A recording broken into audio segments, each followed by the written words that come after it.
helps and a rebound. He had a couple rebounds. He was pinned in. Okay, Aaron Gordon had him pinned in, and he's still poking the ball out and making sure that we got it. So he was great. Looking at the bench, obviously Eric does what he does, and then Vogel, we know he can score, but that is young.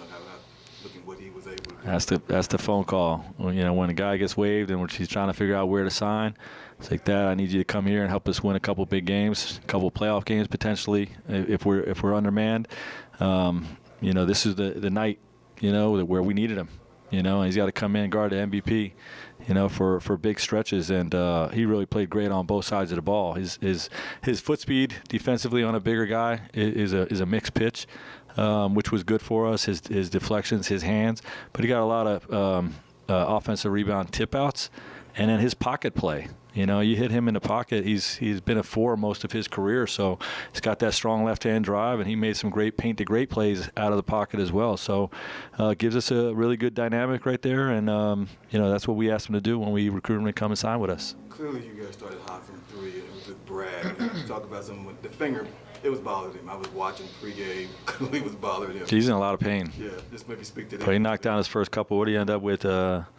3 for 7. Hey, we'll take that. I was expecting him to get out there and compete, but I didn't really know how well he was going to shoot the basketball. So credit him for playing tonight, first of all, through pain, and for playing a great game.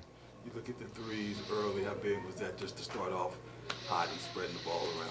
That's when we're at our best. Bring 2 to the ball or draw paint help and then spray it out to the perimeter. And we have great closeout players, not just great shooters, but great closeout players. And, all 4 of our perimeter starters, I think, hit a 3 in the first quarter.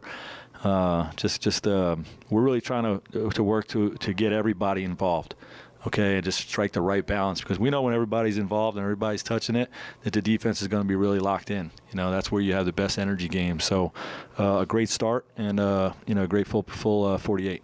Last thing, obviously, the carryover. You guys didn't allow the Spurs game to carry over. How can you build so this win can carry over? Yeah, I would say we did have the carryover. The disdain we had after that game carried over into this game, and showed up as focus and intensity. So we know what's at stake. We know how many games we have left. We know what the schedule looks like. We still say we remain confident against anybody on the schedule, as illustrated by coming in and beating the champs in their building. So. Next game up, the competition is fierce. We're going to have to repeat this and stay at this level to continue to win games.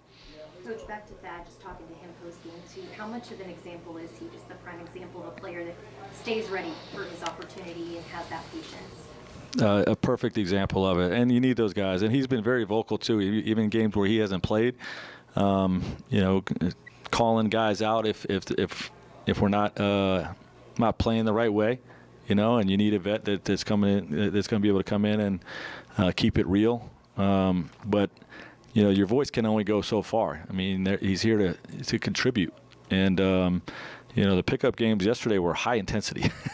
I mean, these guys are working hard. The guys that are not playing, they're not in uniform, those guys are working really hard. And the intensity of those games is helping those guys stay sharp. Miles Simon, John Pastoric, our assistant coaches, John Lucas, those guys, Drew Anthrop, those guys do a great job, just making sure that those guys are understanding the importance of their off-day work to stay ready.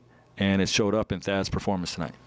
The only thing I had, just to follow that up, obviously when you get Nurkic and Drew, that's your 1-2, but when you see how the way Thad played, are you like, okay, I got to figure out a way to play him more, or do you stick with, okay, if Nurkic is healthy, Drew's our second guy? I mean, how did you? I like our depth chart. That shouldn't change, but he's different.